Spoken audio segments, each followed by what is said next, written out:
Greetings everybody, my name is Tommy the Game Master and welcome to my channel. I'm sorry I haven't been updating my channel like I should be, but between, my life being really busy and, this game I have been playing, I have been very busy. So what game has taken all of my very limited free time this month?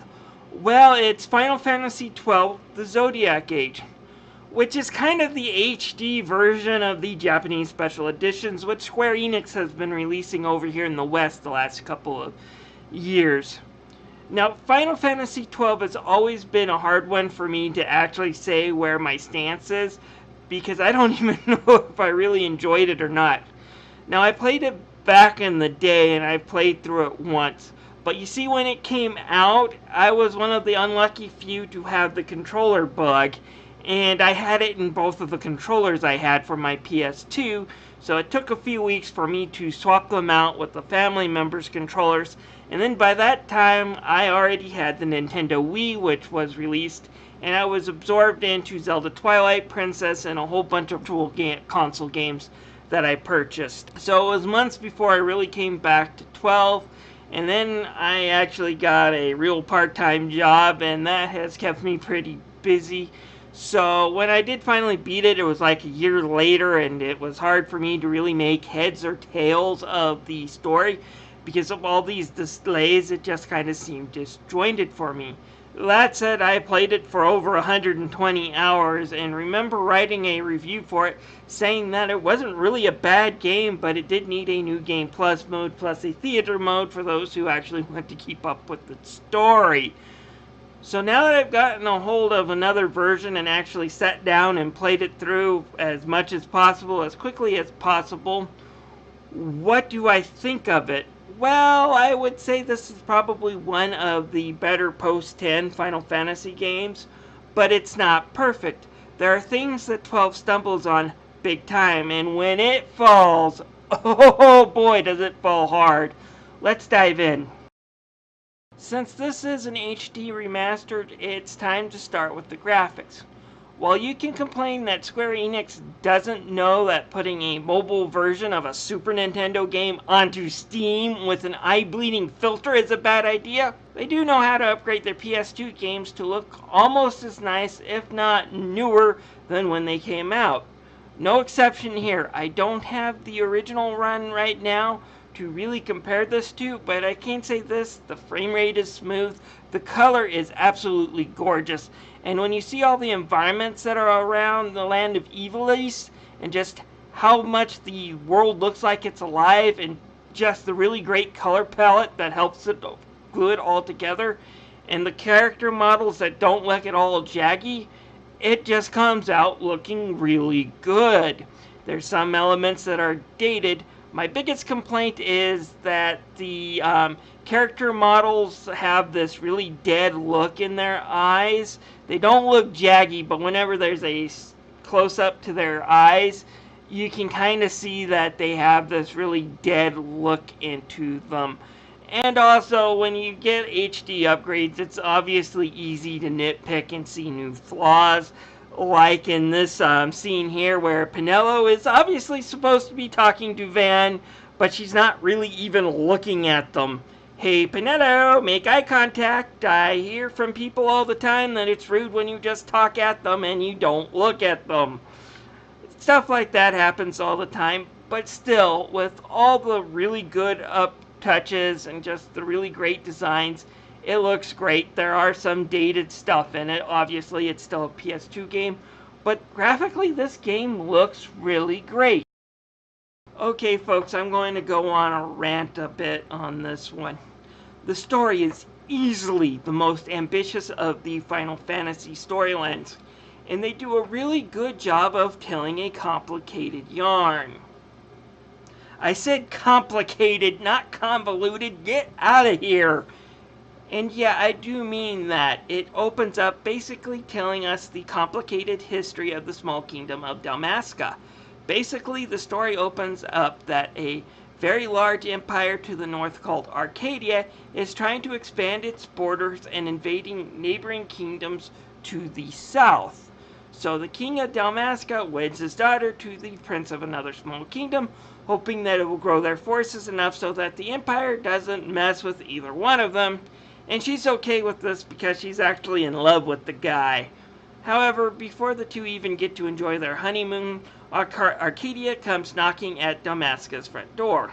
Bosch and the now just wed prince go off to defend their kingdom, and if you're wondering why I'm not saying this guy's name, well, don't get used to him because he's going to be dead before you're even done with the first cutscene. And yeah, because the guy is an absolute idiot and doesn't listen to Bosch, he manages to get himself killed and Dalmasca is taken over.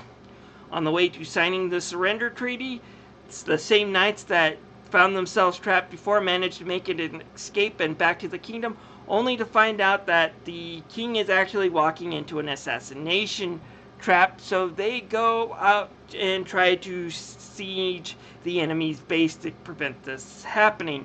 Along them is a young knight named Rex who joins in their siege. However, when they get to the top of the tower to try to save the king, Bosch betrays them all, kills the king, and murders Rex. This causes Arcadia to completely take over Dalmasca and completely destroy their sovereignty, and due to all of this tragedy, the Princess Ashe manages to kill herself. Skip 2 years and Rex's younger brother, now an orphan street punk, is tired of Arcadian rule, decides to rob the royal palace of its treasure, only to have a sky pirate named Bathir show up and screw everything up. They get caught. Bathir helps Van break out of prison. They also find an imprisoned Bosch who swears he's innocent and he has an evil twin brother. And surprise, surprise, they also find out that Princess Ashe is still alive and is now part of a resistance movement, and they all kind of join together to see what they can do to restore the lost kingdom of Dalmasca. As far as the plot goes, from here, it's usually they get a lead on how the princess can restore the power of her country. If they can just get to this item or get to this one place in time to negotiate the deal, they show up, things go wrong, and they usually run away towards the next thing they can hope to accomplish their mission. It's not a bad idea, and I like that the characters aren't out to save the world, nor are the villains necessarily out to destroy the world. What makes the villains in this game the villains isn't their end goal, but their means. Their end goal is somewhat benign, but their means of doing it basically means starting a huge world war using magical nuclear weapons, and yes, that makes them evil and a group of characters that needs to be stopped. It's like I said, complicated, and not all the good guys or people on your party allies with are what they seem, and betrayals happen as well, and I just really enjoy the setup. But that leads to the problems and what's wrong with the game. You got a complicated set of villains who aren't evil, but are bad enough that you do want to root for the heroes to win. A complicated setup and goals of the heroes. They're not out to save the world because they are not heroic. They just want their kingdom restored, and that means they have to learn to play politics. What goes wrong is the follow-through with the characters and their relationships, especially among the main characters. They're just a bit too simple in their relationship. There's no real glue that really binds these groups of characters together as a party or as a group of friends or anything really to create drama. Take Bosch, for example. Both Van and Ashe have reasons to absolutely hate this guy. Now, I have complained about the whole Hope trying to kill Snow in Final Fantasy XIII when he has no reason to do it. Van has plenty of reasons to hate Bosch. This guy killed the one family member he had left, and he has been basically stuck on the streets, fending for himself ever since. And Ashe is in the same boat. He's responsible for the death of her father and the death of her lover. And while Vaughn forgives him right away, Ashe should at least have some begrudgment towards him, but it's never really shown. All that we get is a scene where Bathir tells them to be silent about it, and both of them shut up about the ordeal. And we don't get a proper conclusion to this until the end, when we do find out, yeah, he's telling the truth. He has a twin brother that's responsible for the mess. So they had a really great chance to show some character relationship about this. If they just had Van being a bit harder on them, or have the princess call Vosh's loyalty into question a time or two, but that never happens. Do something other than blindly trust this guy. And yeah, the resistance kind of just hands over the princess to his protection. Also, this sounds completely idiotic, because if they lose her, they lose the resistance, so why hand him over to someone who basically screwed everything up in the process? And that's just my problem with Bosch. As for the two quote on two quote main leads, Vaughn and Benello, they are worthless after the first act. And I'm not joking. If Bathir just said, well, you guys have been rescued from your prisons, now it's time for us adults to go and save the kingdom, so ta-ta, the story wouldn't have changed one iota. They don't do anything, and don't compare them to Tidus. Yes, Tidus from Final Fantasy X may have lost his protagonist credit to Yuna the way the plot unfolds, but he has his reasons for traveling with her to find out if there is a way for him to get back home. He also finds a way to save their world and to save Yuna, and ultimately also pays the price for his decision to do so in the end. Yeah, Van doesn't do anything like that. All Van and Penella do is stare at each new place and marvel at it, and that's the end of their role in this story. I will give compliments on the two real leads of the story, which are actually Bathir and Ash. Bathir is just beyond cool. Imagine if Han Solo and an old school version of James Bond had a love child together. That love child would be Bathir. He's smooth, he's cunning, he's smart, and he's super witty. And he's just a really fun character to have around. My only complaint about the guy is he might be a bit of a furry. But then if I had a Chewbacca-esque co-pilot and partner that looked like Fran, I would probably go furry too.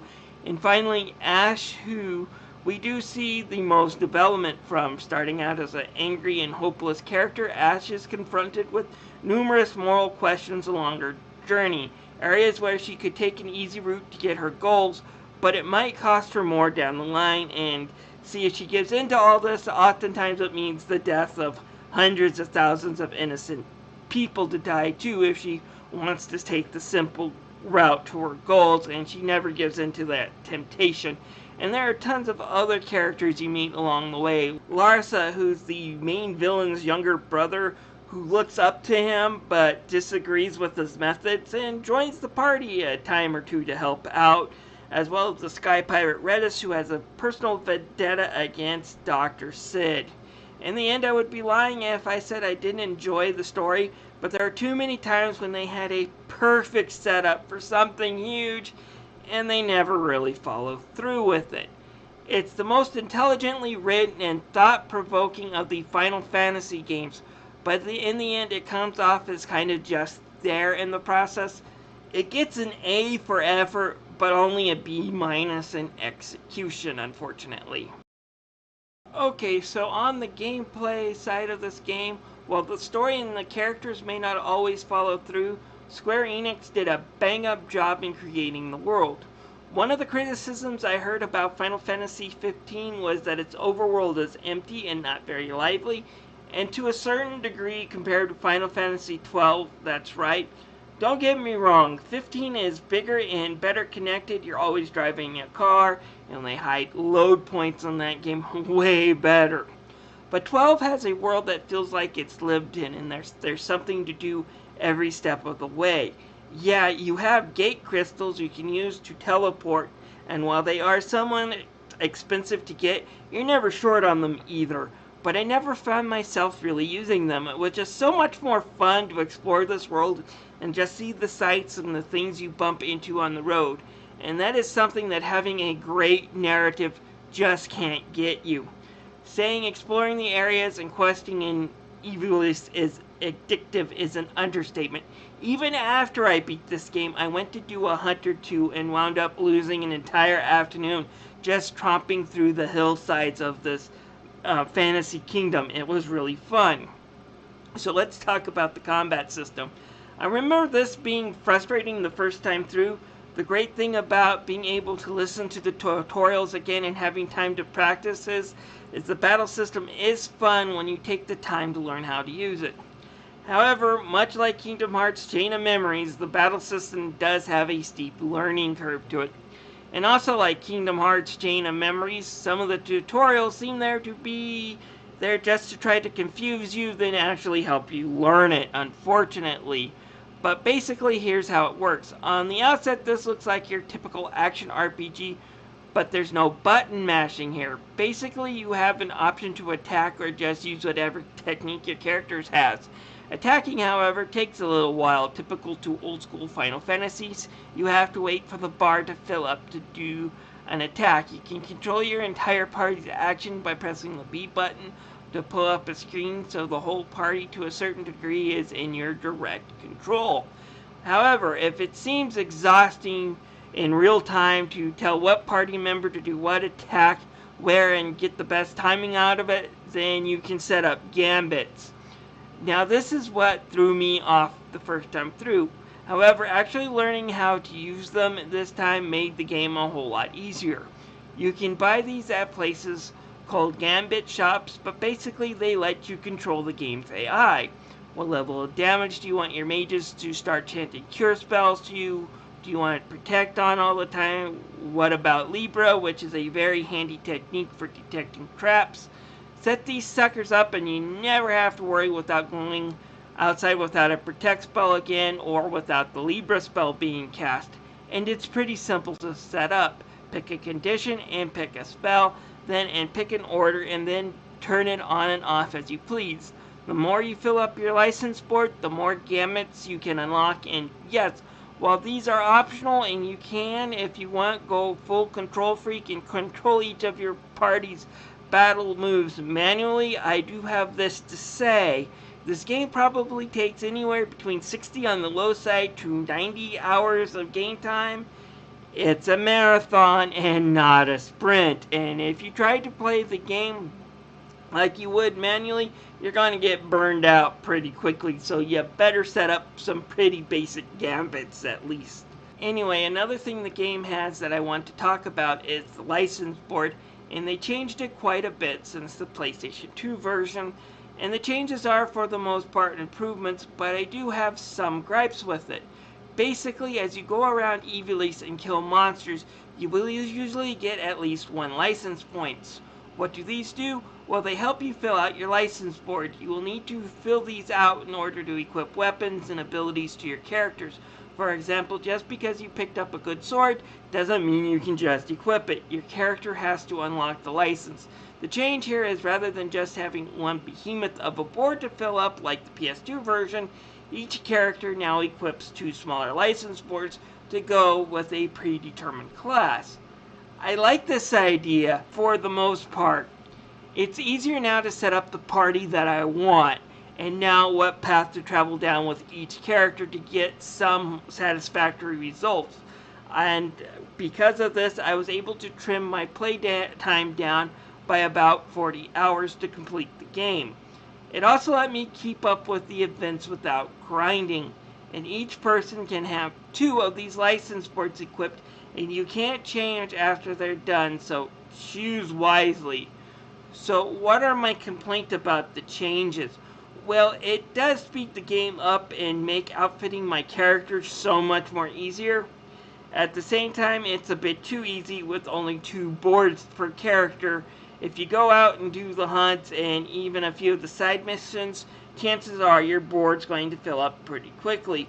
Towards the end of the game, I had filled up a lot of the boards on all of my party members and was just twiddling my thumbs, as most of the side quests reward you with a bevy of more license points that I now couldn't use. And as many side quests as there are, and there are tons of them, I wouldn't mind if a few of these led to unlocking another board or 2, just for the extra customization, and for those who really want to grind their characters. For the most part, I think it's a good thing, but it's not perfect. The other changes to the game that I wasn't exactly a big fan of in this new Zodiac version of, rather than buying some of the important spells and techniques, a lot of the really good ones are now locked in random treasure chests in the dungeons, meaning you've got to open every one of these freaking things you find if you want the spell you're looking for. And overlooking spells like haste, which are handy, is so easy to do, and I just wasn't a really big fan of the changes. I wish they kept some of these spells in shops. Next to that, if you threw in a new Game Plus option that starts your characters up at a higher level, was also introduced, and I love that. And the Steam port has some of Square Enix's infamous boosters. The only ones I found was max out your license point, which, yeah, will make the game easier, but it won't break the game by any means, and you'll still have to learn the battle system and explore the land. This isn't the same game-breaking boosters that you found in Final Fantasy IX that let you do maximum damage at a press of a button. If there is one thing that I can say about the base gameplay that I really hated about the Final Fantasy XII, and I was reminded playing through it again, would be the final two dungeons. Getting through Gura Vega and then getting out of Gura Vegan's crystal is a huge unnecessary headache. And while the Pharaoh Lighthouse is a bit more manageable, the dungeon took me over 4.5 hours to climb and complete. That's a bit too long for my taste, even for an RPG. And yes, I know if I redid it again, knowing some of the traps and secrets, I could probably kill an hour off that time. It still took forever and I didn't enjoy it. Overall, though, I did enjoy most of Final Fantasy XII: The Zodiac Age. While the changes aren't perfect, and some people who really love customizing the characters are going to be disappointed with some of the new limits, a lot of people are going to enjoy the simplification. Get your head around creating decent gambits, and the game is fairly easy to play, and it's really addictive too. The voice acting in this game is pretty decent. The actors do a good job handling the Shakespearean dialogue. Who are you? I play the leading man. Who else? Fran, the Magicite. Now then, I'll take that. Music-wise, we get remixes from classic Final Fantasy fare and some from the Final Fantasy Tactics series, and most of these remixes sound pretty good. I enjoy the music and I enjoyed the cutscenes in this game. Overall, a fantastic job.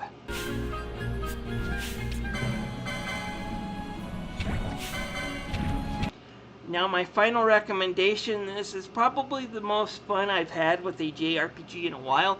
I may not have been the biggest fan of Final Fantasy XII the first time I played through it, but doing so now was a lot of fun. I enjoyed most of the changes that comes with the newer version. If you're looking for a single-player JRPG that will take away your free time for a month or two, you could do a lot worse than this. In fact, I've played a lot worse recently. But this is a fun game, definitely worth picking up on Steam. Put it on your wish list or buy it new. You're going to get your money's worth either way. This is Tommy the Game Master signing out, thanking you for watching. If you have any questions, feel free to leave a comment down below. And please click the subscribe button. I'd love to have you as a member of my community.